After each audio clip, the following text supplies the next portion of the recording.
चाहते, ये नहीं चाहते कि आप ना शाह महमूद का चेहरा देखें, ना उनकी आवाज़ सुने, ना इमरान खान का चेहरा देखें, ना इमरान खान साहब की आवाज़ सुने, क्योंकि इनकी आवाज़ सुनकर, इनका चेहरा देख के, इनके अल्फाज सुनकर लोगों में जोश और बलबला पैदा होता है। लोगों को ये मालूम होता है कि इस वक्त पाकिस्तान में नाइंसाफ़ी हो रही है, एक सियासी इंतकाम का इन्हें निशाना बनाया जा रहा है, और ये वो चाहते हैं कि सच को वो रोक सकें, मगर सच वो चीज़ है जो कभी रोकी नहीं जा सकती। तो मैं सिर्फ यही कहना चाहूँगी कि मुझे बहुत अफसोस है, और इस बात का और भी अफसोस है कि किस तरह इस वक्त जो हमारा अदालती निज़ाम है, जो हमारे कानून अदालतों के अहकामात है, उनका मजाक किस तरह उड़ाया जा रहा है। ये वही 3 MPO का ऑर्डर है जिसके अंदर उन्हें 9 मई के बाद 2 दफा गिरफ्तार किया गया, और जब उनको रिहाई मिली इसलिए मिली थी कि हाई कोर्ट ने ये ऑर्डर दिया था कि दोबारा इस MPO के तहत इन केसेस में उन्हें गिरफ्तार ना किया जाए। आज उस ऑर्डर की नफी करते हुए उन्होंने दोबारा ये ऑर्डर जारी किया है और दोबारा उन्हें गिरफ्तार किया है, और एक बहुत ही बदतमीज तरीके से गिरफ्तार किया है। मेरे वालिद एक ऐसे शख्स है जिन्होंने ना कभी किसी से बदतमीजी की है, ना कभी सख्त रवैया रखा है। आप सब इस बात के गवाह हैं। आज उन्होंने ऐसे इंसान को इस बदतमीजी की तरह, इस बदतमीजी से गिरफ्तार किया है। और ये याद रहे सबको कि मेरे वालिद शाह महमूद कुरैशी पाकिस्तान तहरीके इंसाफ के वाइस चेयरमैन है। ये वो जमात है जो पाकिस्तान की सबसे बड़ी सियासी जमात है और दुनिया भर में 5वीं बड़ी सियासी जमात है। ये दुनिया की 5वीं बड़ी सियासी जमात है, और उसके वाइस चेयरमैन को एक जमहूरियत के अंदर जहां इलेक्शंस अनाउंस हो चुके हैं, जहां इलेक्शंस हो रहे हैं, वहां पर इस तरीके से गिरफ्तार किया गया है।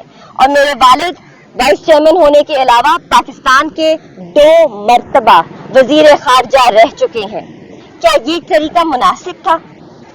मैं इससे ज्यादा कुछ कह ही नहीं सकती। मैं इस वक्त अनडिस्कस्टेड। आप तैमूर साहब बताएंगे। मैं इस पे कानूनी निकात पे बात करूंगा। एक वकील के तौर पे आज निहायत अफसोस की बात है कि किस तरह एक साबिक वजीर खारजा को, 2 दफा के वजीर खारजा को धक्के मार के एक बख्तरबंद गाड़ी में डाल के ले जाया गया है। जो कल का MPO का ऑर्डर है जो उनके हाथ में था, उन्होंने जेल की हदूद के बिल्कुल कोने पे खड़े होकर बात करने की कोशिश की। अपना एक फंडामेंटल राइट जो है अपने एक्सप्रेशन का, उसका इजहार करने की कोशिश की, आप लोगों को एड्रेस करने की कोशिश की।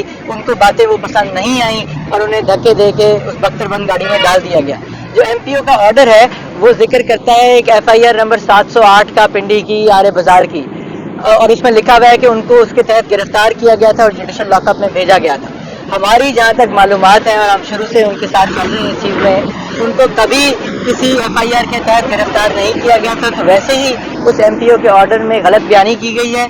अब जहाँ उनको लेके जाया गया है हमें इसका नहीं पता। अभी यहाँ पे साइफर ट्रायल की आपके पीछे अडियाला जेल के अंदर हेयरिंग है। हमें नहीं मालूम कि जज साहब पहुँच गए हैं कि नहीं, और क्या शाह महमूद कुरैशी साहब को अभी लाया जाएगा वापस यहाँ पे। हम ये सारे निकात उठाएंगे। जो MPO का ऑर्डर 9 मई के बाद DC रावलपिंडी ने जारी किया था, जिसके तहत शाह साहब पाबंद सलासिल हुए थे, उसका ऑर्डर हमने चैलेंज किया था रावलपिंडी बेंच के सामने।